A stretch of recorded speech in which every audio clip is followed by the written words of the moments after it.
Hello students. हाँ, विनोबा भावे विश्वविद्यालय semester 2 BCom semester 2 commerce के जो स्टूडेंट हैं उनका मेजर पेपर में दो पेपर था। पहला कॉरपोरेट अकाउंटिंग और दूसरा बिजनेस लॉ। और बिजनेस लॉ का एक मॉडल पेपर हम लोग भेज चुके हैं जिसका 23 दिसंबर को एग्ज़ाम है।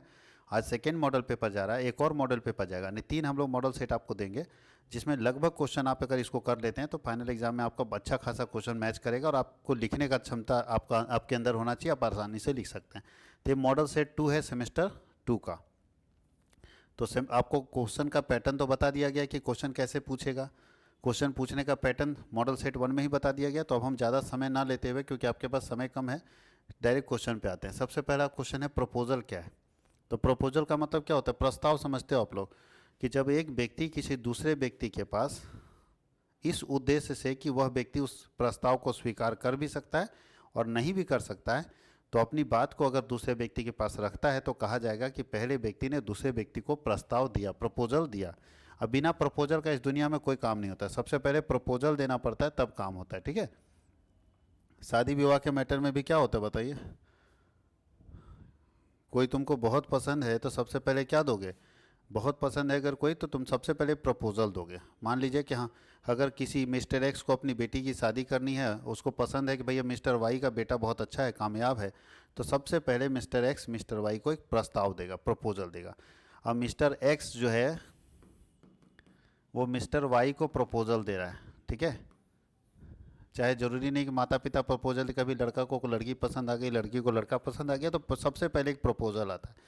और प्रपोजल यस भी हो सकता है, नो भी। जो देने वाला है ये प्रपोजल अगर दे रहा है तो ये जान रहा है कि वो मना भी कर सकता है और एक्सेप्ट भी कर सकता है।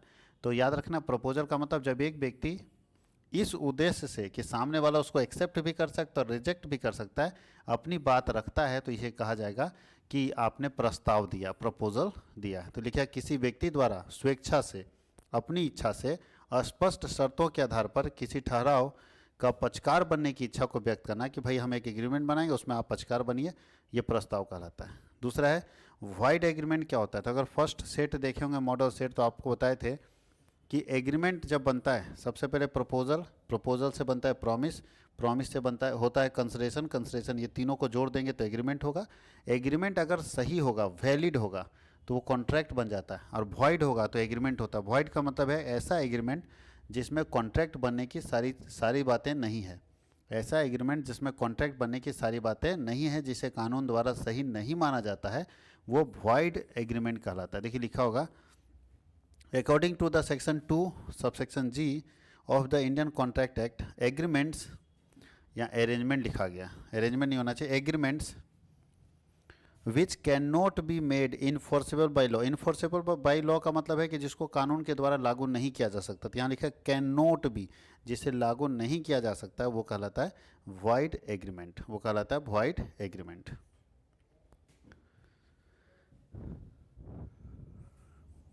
अब लिखा है कंसेंट, सहमति। क्या है सहमति के बारे में? जब दो या दो से अधिक लोग एक ही बात पर एक ही अर्थ में, एक समय में एक ही बात पर एक ही अर्थ में सहमत होते हैं तो उस बात को हम सहमति बोलते हैं, कंसेंट बोलते हैं। कपट क्या है? फ्रॉड। फ्रॉड का मतलब है जब कोई व्यक्ति जानबूझकर किसी बात को गलत बताता है तो ये कहलाता है फ्रॉड। जानबूझ के अगर कोई आपके सामने कोई बात को गलत बता रहा है तो इसको फ्रॉड बोलेंगे। और अनजाने में अगर कोई गलत बता रहा है तो इसे मिस्टेक कहेंगे। मिस्टेक का मतलब गलती से मिस्टेक, याद रखिएगा। आपको बताए थे पिछले बार भी, गलती से मिस्टेक होता है। मिस्टेक हमेशा गलती से होता है, और जानबूझ कर कोई करता है तो वो फ्रॉड कहलाता है। बेलमेंट क्या है? ये भी पिछले बार आपको बताए थे। जब कोई एक व्यक्ति अपने गुण वस्तु को किसी दूसरे के पास इस उद्देश्य से रखता है कि वो अगर उसका उद्देश्य समाप्त हो जाएगा तो वह वस्तु मुझे वापस कर देगा, तो ऐसे एग्रीमेंट को बेलमेंट कहते हैं। अनुबंध की समाप्ति से क्या तात्पर्य? इसकी कितनी विधियां? आपको ये भी बताए थे कि अनुबंध की समाप्ति के कितने मेथड्स हैं। तो बताए थे कि आप कॉन्ट्रैक्ट को कैसे ख़त्म कर सकते हैं। तो देखिए, ये पिछले बार में छूट गया था क्वेश्चन। पिछले बार में सिर्फ क्वेश्चन हम लिखवाए थे, तो इसमें अनुबंध के को समाप्त करने के बहुत सारे तरीके हो सकते हैं। यानी एग्रीमेंट जब कॉन्ट्रैक्ट बनता है तो उसको कैसे ख़त्म कर सकते हैं? पहला, निष्पादन के द्वारा। निष्पादन मतलब जब अनुबंध के, कॉन्ट्रैक्ट के दोनों पार्टी अपने अपने वचन को पूरा कर देते हैं तो अनुबंध समाप्त हो जाता है। जैसे कोई बच्चा अगर हमारे पास पढ़ने के लिए फ़ी देता है तो वो अपना फ़ी दे के बात पूरा किया और हमने उसका कोर्स कंप्लीट कर दिया, तो जब दोनों हम कंप्लीट कर दिए, वो फ़ी भी दे दिया, तो दोनों पार्टी अपना अपना प्रॉमिस पूरा कर दिए, तो कॉन्ट्रैक्ट हमारे और उसके बीच में अपने आप समाप्त हो जाता है। पारस्परिक सहमति भाई म्यूचुअल कंसेंट, म्यूचुअल कंसेंट मतलब अगर दोनों पार्टनर एक दूसरे से सहमत है कि बंद करो बंद करो, ये भी बोल रहा है कि कैंसिल करो, ये भी बोल रहा है कैंसिल करो, तो जब दोनों पार्टी जो कॉन्ट्रैक्ट का है वो अपने कॉन्ट्रैक्ट को कैंसिल करना चाह रहा है, तो फिर यहाँ पे भी इस सिचुएशन में भी क्या होगा, कॉन्ट्रैक्ट खत्म हो जाएगा। निष्पादन की असंभवता द्वारा, जब किसी कॉन्ट्रैक्ट को, एग्रीमेंट को पूरा करना असंभव हो, जब किसी एग्रीमेंट को पूरा करना असंभव हो, तो ऐसे में भी आपका कॉन्ट्रैक्ट, सॉरी, जब किसी कॉन्ट्रैक्ट को पूरा करना असंभव है तो ऐसी स्थिति में भी आपका कॉन्ट्रैक्ट खत्म होगा। जैसे मान लीजिए कि हमने किसी को अपने गाय बेचने का, हमने किसी को अपनी गाय बेचने का कॉन्ट्रैक्ट कर दिया, ठीक है, हमने मिस्टर एक्स को अपनी गाय बेचने का कॉन्ट्रैक्ट कर दिया कि हम अपनी गाय आपको 1 लाख में बेचेंगे। मिस्टर एक्स भी रेडी हो गया, पैसा भी हमको दे दिया, लेकिन हम बोले भैया हम आपको अभी गाय नहीं देंगे, आपको अगले महीने हम डिलीवर करेंगे गाय को। ध्यान दीजिएगा, आज मान लो 20 दिसंबर को डील हो गया और हम बोले हम 5 जनवरी को आपको देंगे, चाह रहे हैं इस साल हम नहीं देंगे, गौ माता का लक्ष्य आशीर्वाद इस साल हम ले लें, हम 5 जनवरी को आपको गाय दे देंगे। हमारा पैसा भी ले लिए, सब कुछ हो गया, लेकिन इस बीच में गाय का डेथ हो गया, चाहे जिस भी रीजन से ठंडा मार दिया, गाय मर गई। अब क्या होगा बताओ, जब गाय मर गई तो क्या लगता है ये कॉन्ट्रैक्ट अब पूरा हो पाएगा? अभी आदमी को बोले देखिए भाई गाय तो मर गई, तो आप चाहिएगा तो दूसरा गाय हम आपको दे देते हैं उस जगह पे, ये बोल रहा नहीं हमको वही गाय चाहिए। क्या लगता है संभव है कि इस कॉन्ट्रैक्ट को पूरा किया जा सके? तो जब कॉन्ट्रैक्ट पूरा करना असंभव है कि चांस ही नहीं, अब कहाँ से लाएंगे, मरी हुई गाय को कहाँ से लाएंगे हम? बोलता है यही वाला गाय हम जो हम देखे थे हमको वही गाय चाहिए, तो भैया ये कॉन्ट्रैक्ट पूरा करना असंभव है, पूरा हो ही नहीं सकता है। तो जब ऐसा होगा कि किसी कॉन्ट्रैक्ट को पूरा करना असंभव होगा, तो वैसी स्थिति में, जब किसी कॉन्ट्रैक्ट को पूरा करना असंभव होगा, तो ऐसी स्थिति में यहाँ पे कॉन्ट्रैक्ट डिस्चार्ज हो जाएगा, ख़त्म हो जाएगा, समाप्त हो जाएगा। अब यहाँ पे कॉन्ट्रैक्ट समाप्त हो जाएगा, भाई जब नहीं लीजिएगा गाय तो पैसा ले लीजिए, कॉन्ट्रैक्ट ख़त्म कीजिए। संनियम के लागू होने पर, बाई ऑपरेशन ऑफ लॉ, अगर कोई कानून लग जाता है तो ऐसी स्थिति में भी कॉन्ट्रैक्ट ख़त्म हो जाता है। बहुत बार जैसे कोई इंसॉल्वेंसी एक्ट लग गया, दिवालिया कानून लग गया, इंसॉल्वेंसी एक्ट लग गया कि इंसॉल्वेंट हो गया, तो अगर कोई व्यक्ति इंसॉल्वेंट हो जाता है और उस पर कोई दूसरा कानून लग जाता है तो ऐसी स्थिति में भी कॉन्ट्रैक्ट खत्म हो जाता है।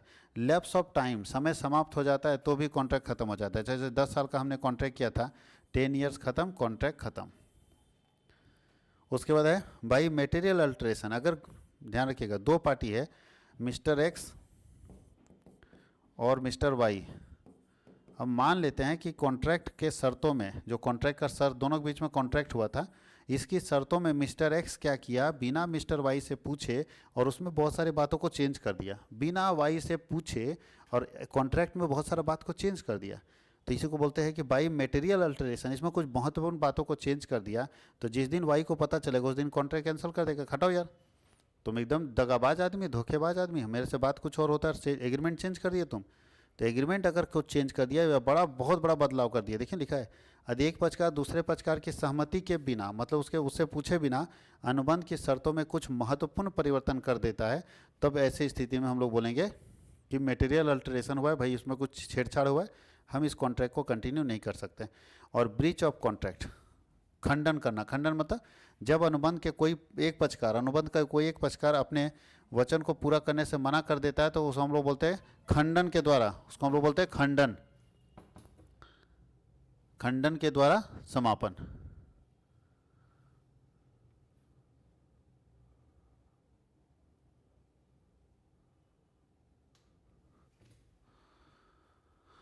अब हम लोग चलते हैं अगले में। अगला बोलता है प्रतिफल क्या है और इसकी विशेषता बताइए। प्रतिफल का मतलब है कि जो समथिंग फॉर समथिंग, इसको ऐसे याद रखो, समथिंग फॉर समथिंग, कुछ भी आप करते हैं उसके बदले में जो प्राप्त होता है ना वो प्रतिफल है। जैसे हम आपको पढ़ा रहे हैं, आपसे उसके बदले में जो हमको प्राप्त होगा वो प्रतिफल कहलाएगा। आप 20 रुपये का पेन खरीदने गए तो ध्यान रखिएगा, अगर इसको ऐसे समझिए तो प्रतिफल समझेगा। आप बोल सकते हैं प्रतिफल, बोलते हैं consideration is the price of promise, इसको आप शॉर्ट में डिफाइन कर सकते हैं, consideration is the price of, इसका प्राइस क्या है, price of promise, consideration is the price of promise, आपने प्रॉमिस किया उसी का जो प्राइस पे करते हैं उसी को कंसिडरेशन बोलते हैं। बोलता है प्रतिफल वचन का मूल्य है, प्रतिफल वचन का मूल्य है जो आप देते हैं। जैसे एक दुकानदार है, मान लीजिए कि हमने, एक दुकानदार ए है और एक बी है, ए बी को पेन बेचा, क्या बेचा, पेन बेचा, बी उसके बदले में 20 रुपया दिया, ध्यान रखिएगा, बी किसको दिया, ए को। तो इसका मतलब समझोगे, ए के पास पेन था, बी के पास पैसा था, तो ए का पेन का कंसिडरेशन 20 रुपया है, ए का पेन का कंसिडरेशन 20 रुपया है, और बी का 20 रुपया का कंसिडरेशन पेन आया, यानी जो उसके बदले में मिलता है उसको हम कंसिडरेशन कहते हैं, उसी को हम लोग बोलते हैं प्रतिफल। और याद रखना एक चीज, नो कंसिडरेशन नो कॉन्ट्रैक्ट,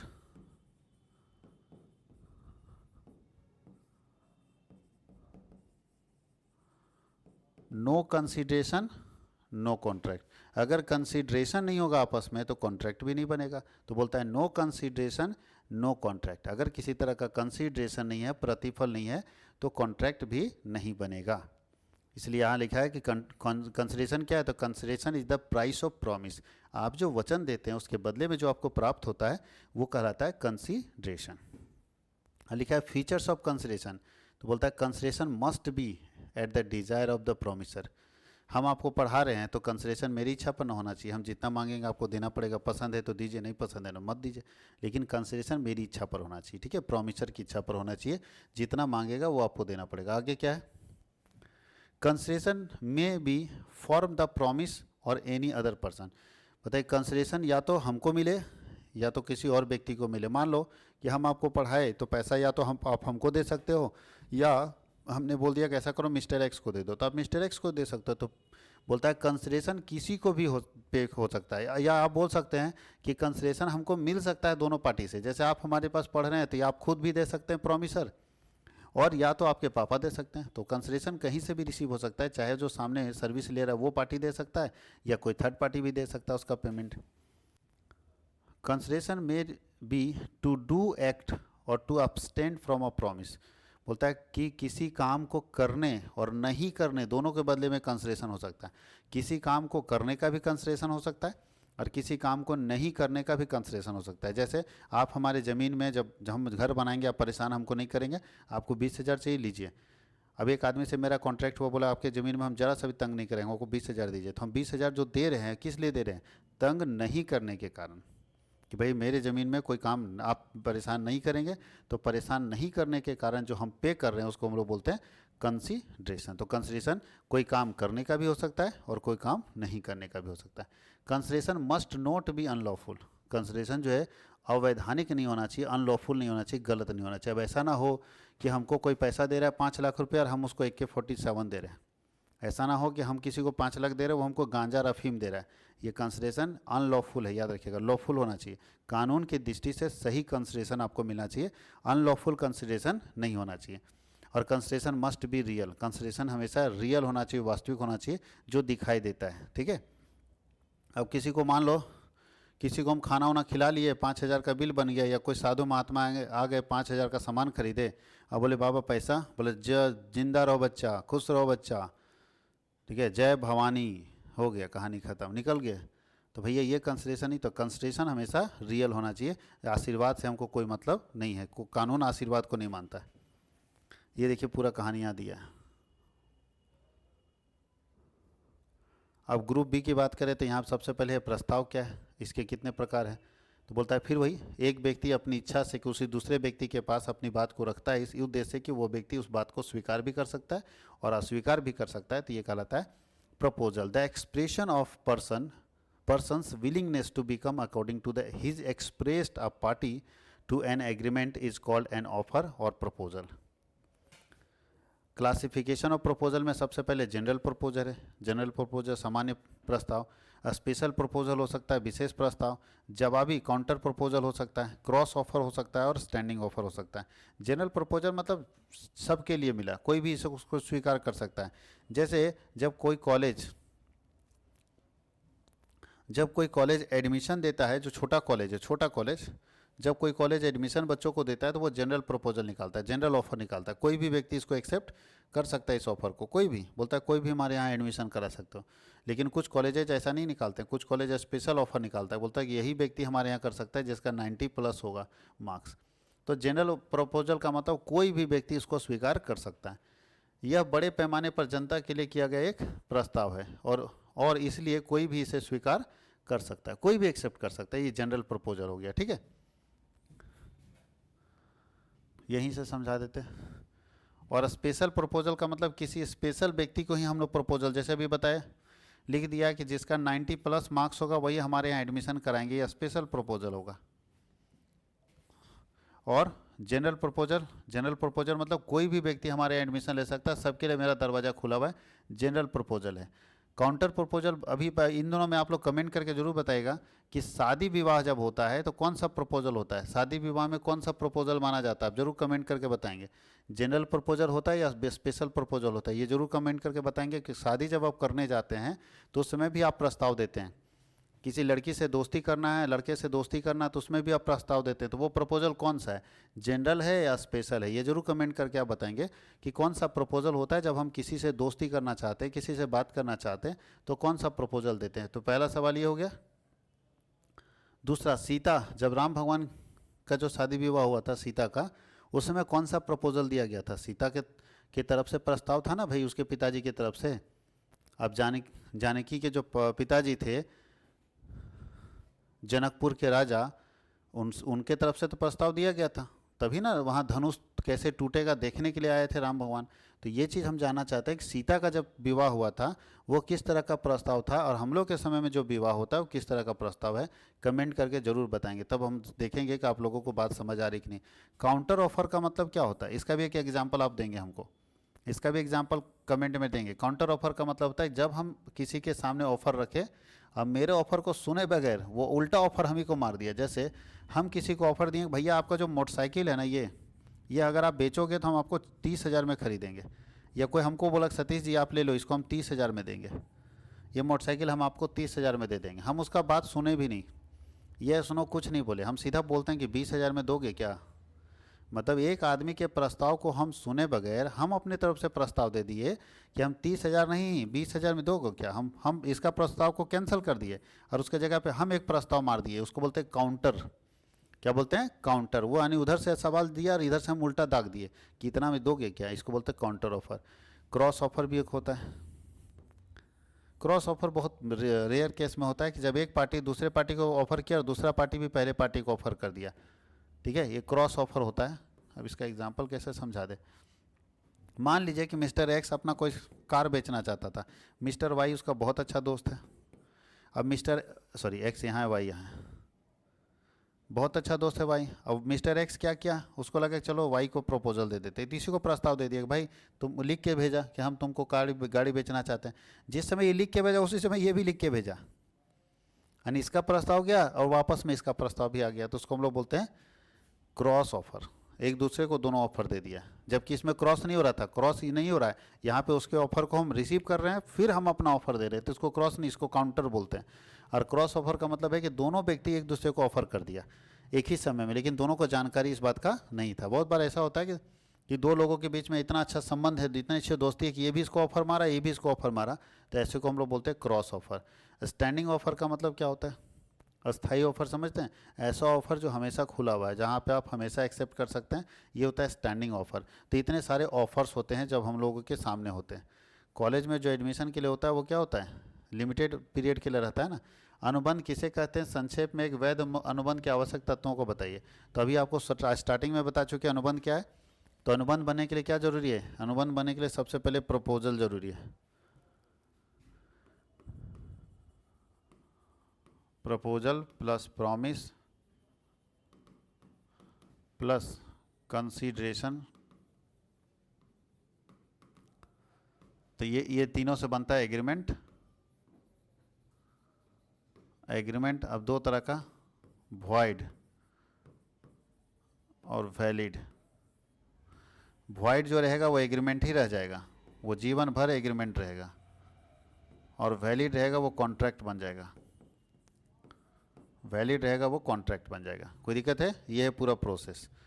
अब हो रहा है कि एक वैध अनुबंध में क्या क्या लक्षण होना चाहिए, मतलब ये जो है ना एग्रीमेंट को कॉन्ट्रैक्ट बनने के लिए वैलिड होना जरूरी है, तो यही वैध कहलाता है, वैध। और इसी में बोल रहा है कि आखिर क्या एक एग्रीमेंट में क्वालिटी होना चाहिए कि वो कॉन्ट्रैक्ट बन जाती है। यहाँ से यहाँ पहुँचने के लिए वैलिड होना जरूरी है। तो कैसे मानेंगे, कौन कौन क्वालिटी रहेगा कि हम मानेंगे कि ये कॉन्ट्रैक्ट वैलिड है। तो वैलिड होने के लिए क्या क्या शर्त होना चाहिए, तो वही यहाँ लिखा है। कि वैध लक्षण क्या है, ये सब अगर रहेगा तो मानेंगे कि कॉन्ट्रैक्ट हमारा वैलिड है। सबसे पहले having more than one party, एक से ज़्यादा लोग होने चाहिए, ये तो होना ही चाहिए, अकेला आदमी किसको कॉन्ट्रैक्ट करेगा। बोलता है टू बी स्टेगमेंट ठहराव को होना चाहिए, एक एग्रीमेंट होना चाहिए, और एग्रीमेंट का वैधानिक रूप से लागू होना चाहिए, कानूनी रूप से सही होना चाहिए।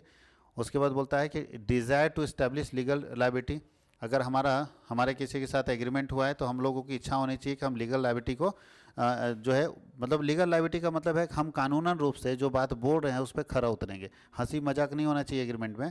तो एग्रीमेंट और कॉन्ट्रैक्ट में वैधानिक उत्तरदायित्व स्थापित करने की इच्छा होनी चाहिए, हमने बोला भैया तो हम करेंगे।